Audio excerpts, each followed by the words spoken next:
आपण बघितलं असेल का गेल्या काही दिवसापासून ही दहशतीचं वातावरण शिर्डीमध्ये आहे. आता माननीय नामदार साहेबांनी डॉक्टर सुजाता विखे पाटलांच्या माध्यमातून आपली शिर्डी पोलीस स्टेशन पीएनची देखील या ठिकाणी बदललेली आहे. अजून बरंचसं प्रशासन या ठिकाणी बदलणार आहे. फक्त 10 तारखेच्या आधी आम्ही असं नियोजन केलं आहे की आपण मारुती मंदिरामध्ये आपण एक तक्रार पेटी त्या ठिकाणी ठेवतोय. म्हणजे जे स्थानिक नागरिक असतील, महिला असतील, मुले असतील, त्यांच्या विविध समस्या असतील, वेगवेगळ्या म्हणजे पोलीस स्टेशनचे असतील, संस्थांचे असतील, नगरपालिकेचे असतील, अजून काही अवैध धंदे या ठिकाणी चालले असतील, काही मुलांचा त्रास असेल, जे काय असतील ती तक्रार पेटी त्या ठिकाणी आपण मारुती मंदिरात ठेवतोय. जेणेकरून येणारी जी काही पिढी, येणारा जो काळ आहे हा आपल्याला भयमुक्त शिर्डी आणि स्वच्छ शिर्डी आणि सुरक्षित शिर्डी करायचा आहे. त्यासाठी आपण तक्रार पेटीचं आपण या ठिकाणी सर्व ग्रामस्थ मिळून ते नियोजन करतोय. आजपासून आपण आज त्या ठिकाणी मारुती मंदिरामध्ये तक्रार पेटी या ठिकाणी ठेवतोय. तक्रार पेटीमध्ये आपण प्रत्येक नागरिकांनी ज्याला जी तक्रार असेल त्यांनी ती तक्रार त्या ठिकाणी लिहावी. कुठल्या प्रकारचं नाव टाकायचं नाही, पण त्यांनी त्याची तक्रार त्या चिठ्ठीमध्ये लिहून त्या ठिकाणी टाकायची आहे. आणि 10 तारखेच्या सभेमध्ये ती चिठ्ठी त्या ठिकाणी वाचली जाईल. आणि खरोखर जर का अशा कृत्य चालू असेल तर त्या ठिकाणी असताना सगळं प्रशासक या ठिकाणी त्याची जबाबदारी घेणार आहे. आणि इथून पुढं ती तक्रार पेटी त्या ठिकाणीच राहणार आहे. कारण की जेवढे तक्रार कमी होतील तेवढे त्या तक्रार पेटीच्या चिठ्ठ्या सुद्धा कमी होतील अशी आम्हाला सगळ्यांना अपेक्षा आहे. आणि असं एक दिवस येईल का ती तक्रार पेटी 1 महिन्यानंतर त्या तक्रार पेटीत एकच चिठ्ठी राहणार नाही. असा दिवसाची आम्ही या ठिकाणी वाट बघतोय. त्यासाठी आम्ही 10 तारखेला येत्या ग्रामसभेमध्ये सर्व मुलींना, मुलांना, महिलांना, सगळ्या गावातील ज्येष्ठांना विनंती करतोय की आपण जागृतीने आपण आवर्जून हजर राहायचंय आणि तक्रार पेटीमध्ये आपल्या त्या ठिकाणी लिहावे, आपलं म्हणणं त्या ठिकाणी मांडायचं आहे. तर मुळातच आता आपण देवकरू अशी घटना परत घडू नये, ही घटना येणं होतं किंवा काही आपण म्हणतो का काही गोष्टींसाठी आपल्याला काही गोष्टी चांगल्यासाठी होत असतात, पण अशा माध्यमातून गोष्ट व्हायला नव्हती पाहिजे. आज तरी कमी कमी शिर्डीतल्या नागरिकांनी, आई वडिलांनी, पालकांनी थोडं जागृत राहिलं पाहिजे, इथं आलं पाहिजे, ग्रामसभेत त्याचा सहभाग नोंदवला पाहिजे. याच्या आधी ग्रामसभा व्हायच्या, पण ग्रामसभेमध्ये फक्त आपण लोकांना आवाहन करायचो, काय घटना घडली निश्चित ठरवायचो. पण ह्या ग्रामसभेमध्ये आपण थोडी वेगळी ग्रामसभा घेतोय. सर्व शिर्डीतले ग्रामस्थ असतील, महिला, मुली काय जे असतील, यांना ज्या ज्या तक्रारी असतील त्यांनी कृपया करून त्या तक्रारी आजपासून मारुती मंदिरामध्ये त्या ठिकाणी त्या आपल्याला याच्यात पेटीमध्ये आपल्या त्या नोंदवायच्या आहे. जेणेकरून ह्या नोंदी आपल्या प्रशासनासमोर मांडल्यानंतर याचं 100% निरसन होणार आहे. नाही तर ह्यानंतर कधी ग्रामसभा होणार नाही, याच्यानंतर परत कधी ग्रामसभा होणार नाही आणि ग्रामसभा त्याची निष्पन्न काही होणार नाही. आता वेळ आलेली ज्या याच्या आधी पाटणी आणि गोंडकर असे 2 मृत्यू आपल्या युवकांमध्ये झाले होते 10-15 वर्षापूर्वी, त्यानंतर आज ही घटना घडते. तर माझी परत एकदा विनंती सर्व तुमच्या माध्यमातून का आपण खरोखर सगळ्या महिलांनी, मुलांनी त्या ठिकाणी यायचं आहे आणि आपल्याला मोठ्या प्रमाणात ग्रामसभेमध्ये आपल्याला आपली हजेरी त्या ठिकाणी दाखवायची आहे. दिवसापूर्वी शिर्डीमध्ये सर्व संस्थांचे कर्मचारी, आमचे शिर्डी ग्रामस्थ सहकारी घोडे आणि शेजूळ यांची दुर्दैवी हत्या झाली. आणि हत्या झाल्यानंतर शिर्डीमध्ये गुन्हेगारी, टोळीबाजपणा, टवाळखोरी किती मोठ्या प्रमाणात वाढली आहे ही जगाच्या शासनाच्या निदर्शनास आली. अनेक प्रश्न शिर्डीवर प्रलंबित आहेत, कुणी बोलायला तयार नाही. ग्रामस्थांचे असेल, नागरिकांचे असेल, साई भक्तांचे असेल, या ठिकाणी गळचिपी होत आहे. तर ह्या संपूर्ण प्रश्नांना कोणतरी वाचा फोडावी यासाठी मान्य नामदार राधाकृष्ण विखे पाटील, आमचे नेते मान्य खासदार सुजयदादा विखे पाटील यांनी मीटिंग घेतली. त्यांच्या सूचनेप्रमाणे शिर्डीमध्ये सोमवारी 10 तारखेला ग्रामसभा होत आहे. ह्या ग्रामसभेच्या माध्यमातून शिर्डीकरांना भेडसावणारे विविध प्रश्न या ग्रामसभेमध्ये त्यावर ठराव करण्यात येणार आहे आणि ग्रामस्थांनी मोकळेपणाने या ठिकाणी बोलावं यासाठी ही ग्रामसभा बोलवण्यात आली आहे. मी प्रथमतः मान्य नामदार राधाकृष्ण विखे पाटील तसेच डॉक्टर सुजयदादा विखे पाटील यांचं अभिनंदन करेल की 4 दिवसापूर्वी जी घटना घडली ते अगदी सामान्य कुटुंबातील 2 युवक होते.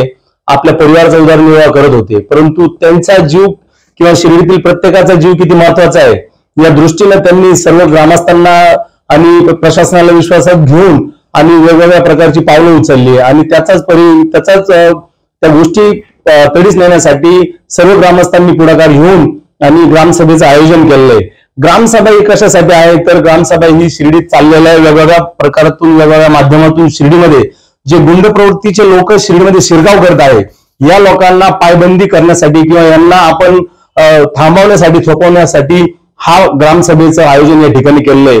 अगदी आजच उदाहरण तुम्ही घ्याल तर शिर्डीमध्ये अवैध वाहतूक करणारे 82 लोकांवरती कारवाई केली, त्यापैकी 32 लोकांवरती गुन्हेगारीचे खटले त्यांच्यावरती दाखल ते चालू आहे.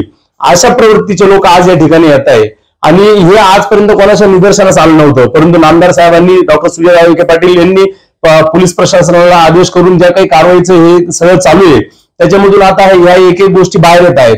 तसंच हात विक्रेत्यामध्ये परप्रांतातून येणारे अनेक लोक आहे जे शिर्डीमध्ये येतात, तिकड त्यांच्या गावाकरती काही चुकीचे कामं करून शिर्डीमध्ये आश्रयाला येतात आणि ती लोक शिर्डीमध्ये भाडोत्री खोल्या घेऊन राहतात आणि जो माणूस शिर्डीतला त्यांना भाडोत्री खोली देतो त्याच्याकडून कुठल्याही प्रकारचा पुरावा घेत नाही किंवा त्याच्या गावचं कोणतेही क्रिमिनल रेकॉर्ड ते तपासून बघत नाही आणि या लोकांना शिर्डीमध्ये निर्भयपणे वावरण्याची एक संधी या ठिकाणी एका प्रकारे शिर्डीचा माणूसच उपलब्ध करून देतो.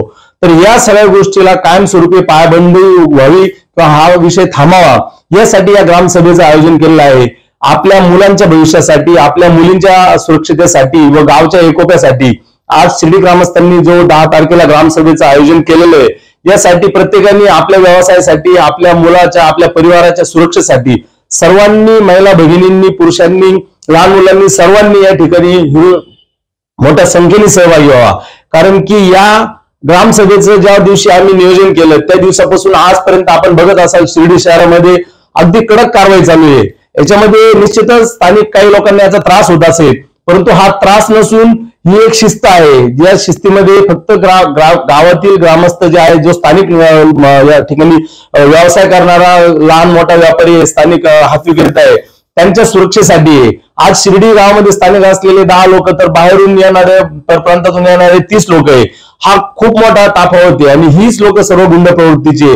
आज शिर्डीमध्ये अवैध वाहतूक करणारे किमान 500 गाड्या आहेत 4 व्हीलर जे शनी शिंगणापूर किंवा नाशिक साईडचे, औरंगाबाद साईडला जातात आणि या 500 गाड्यावरती असलेले किमान 400 ड्रायव्हर हे पर जिल्ह्यातून आले ज्यांची पार्श्वभूमी अगदी गुन्हेगारीची आहे. त्या लोकांचं कुठल्याही या ठिकाणी पुरावा नाही, त्यांचं काही बॅकग्राऊंड माहिती नाही आणि हे लोक शिर्डीमध्ये येतात, एक शनी शिंगणापूरची ट्रिप करून येतात किंवा नाशिकची ट्रिप करून येतात आणि दिवसभर शिर्डीमध्ये दारू पिऊन आणि वेगवेगळ्या ठिकाणी जाऊन चुकीची कामं करतात. या सर्व लोकांना पायबंदी घालण्यासाठी आज सर्व ग्रामस्थांनी या ग्रामसभेचं नियोजन केलेलं आहे.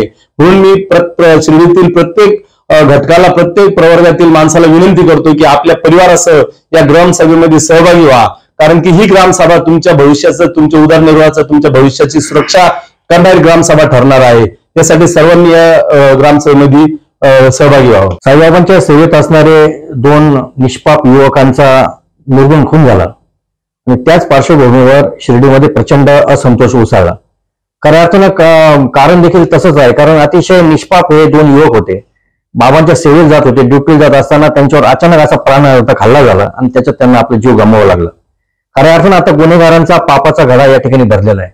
कारण शिर्डीची भूमी आहे, अतिशय पवित्र भूमी आहे आणि शिर्डीला एक वेगळ्या प्रकारचा इतिहास आहे आणि एक ऐतिहासिक शहर आहे आणि वेळोवेळी या ठिकाणी अशा प्रकारे जर गुन्हेगारी वाढत गेली तर निश्चितच सर्व विचारधारेचे आमचे शिर्डीकर एकत्र येतात आणि या गुन्हेगारीचा बिमोड करतात. हा इतिहास आहे.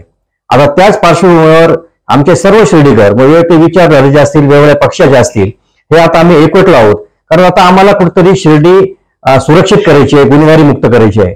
कारण वेळोवेळी जर अशा प्रकारचे गुन्हेगार या शिर्डीमध्ये येऊन आश्रय घेत असतील, त्याचबरोबर या ठिकाणी टोळी युद्ध होत असेल तर कुठेतरी आमच्या भविष्यासाठी, आमच्या पिढीसाठी आणि दूरदूरून येणाऱ्या साई भक्तांसाठी आम्हाला कुठेतरी या ठिकाणी एकत्र येणं गरजेचं वाटलं आणि नामदार राधाकृष्ण विखे साहेब आणि सुजयदादांच्या नेतृत्वाखाली देखील आज आम्ही या ठिकाणी काम करत आहोत. काल परवा नामदार साहेबांच्या उपस्थितीत ओला साहेब जे आमचे पोलीस मुख्य आहेत त्यांच्या अध्यक्षतेखाली या ठिकाणी बैठक झाली. त्यावेळेस नामदार साहेबांनी स्पष्टपणे या ठिकाणी ग्राम सुरक्षा दल स्थापन करण्यासंदर्भात सूचना केल्या आणि याला अनेक प्रकारचे अधिकार देण्यात आलेले आहेत. त्याच्यामुळे या शिर्डीमध्ये भाई कोणी नाही, गल्लोगल्ली भाई झालेले आहेत. त्याच्यामुळे म्हणजे तुम्हाला सगळ्यांना माहिती आहे की भाई फक्त एकच आहे, सर्वांचा बाप फक्त साईबाबा आहे. आम्ही फक्त साईबाबाला घाबरणारे लोक आहोत. अनेक भाई आले आणि गेले या शिर्डीतून, त्यांचा नामोनिशान संपून गेला. आता शिर्डीचा काय भाई आहे आणि शिर्डीचे भाई आणि गावकरी कसे आहेत हे आता आम्हाला सर्व गुन्हेगारांना दाखवून द्यायचंय. त्याच अनुषंगाने या ठिकाणी आम्ही आता ग्रामसभेचं नियोजन केलेलं आहे. प्रशासनाला या ठिकाणी आम्ही जागा करण्याचं काम केलेलं आहे.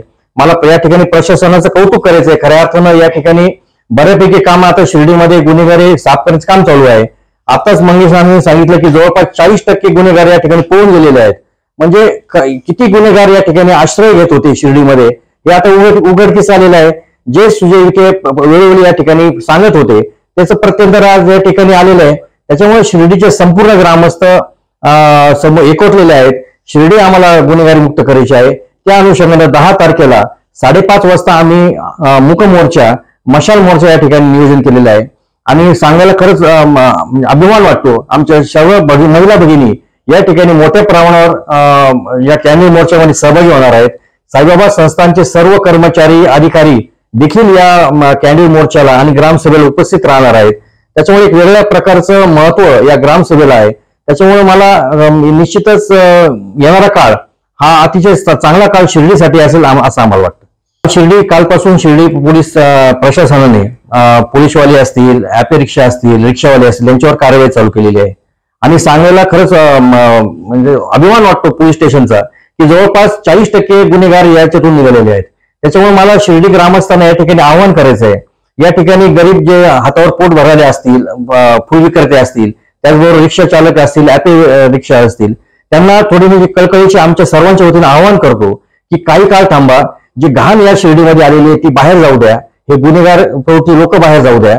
आणि एक शिर्डीमध्ये चांगल्या प्रकारचं वातावरण झालं तर आपण एकमेकांबरोबर चांगल्या प्रकारचं वातावरण तयार होईल आणि सगळ्यांचं पोट भरण्यासाठी आपण सद्गुरू साहेबांचा आशीर्वाद आहेच. त्याच्यामुळे आपण जी प्रशासन ही जी मोहीम राबवतोय त्याला आपण सहकार्य करूया. थोडा त्रास हा सगळ्यांना होणार आहे. साहजिक तो त्रास होत असताना देखील आपल्याला देखील वेगवेगळ्या प्रकारची वागणूक मिळेल, परंतु आपण प्रशासनाला सहकार्य करा असे आवाहन या ठिकाणी मी सर्व स्तरातील साई भक्तांना या ठिकाणी करतोय. विखे पाटील आणि खासदार डॉक्टर सुजय विखे पाटील यांच्या मार्गदर्शनाखाली एअरपोर्ट रोड लगत शिर्डी हद्दीत साईच्या ग्रुपच्या माध्यमातून रामनगरीचा भव्य प्रोजेक्ट. वैशिष्ट्ये शिर्डी एअरपोर्ट रोड लगत बस स्टॉप, शाळा, बँक 5 मिनिटांच्या अंतरावर, ड्रेनेज व स्ट्रीट लाईट, प्लॉटमध्ये प्रशस्त श्री राम मंदिर, साई समाधी मंदिरापासून 10 मिनिटांच्या अंतरावर, MSAB पोल कनेक्शन, 20 फुटी अंतर्गत रस्ता व दोन्ही कडेने सुशोभित झाडे, रहिवाशांसाठी अनुकूल. शिर्डी नांदूर ते शिवरस्ता लगत साई परिक्रमा मार्गालगत, प्लॉट लगत 18 मीटर प्रस्तावित रस्ता. तर त्वरा करा, आजच आपला प्लॉट बुक करा. बुकिंगसाठी संपर्क करा श्री गणेश तोरडमल 99 21 21 95 61, श्री शुभम वेणुनाथ बोलकर 97 67 06 66 85. खुशखबर. आता पुणे व मुंबई कुठेही रक्ताचे सॅम्पल पाठवण्याची गरज नाही. आता या सर्व तपासण्या आपल्या शिर्डीमध्येच होणार. तसेच घरपोच सुविधा दिली जाईल. यात आपली शुगर तपासणी करा फक्त 10 रुपयात, तर इतर सर्व तपासण्यांवर 10 ते 20% सूट. आमचा पत्ता SD डायग्नोस्टिक्स, युनियन बँक समोर, भन्साळी स्क्वेअर, गाळा नंबर 3, नगर मनमाड रोड, शिर्डी. आमचा संपर्क क्रमांक 8007 10 00 75, तसेच 80 80 70 76 08.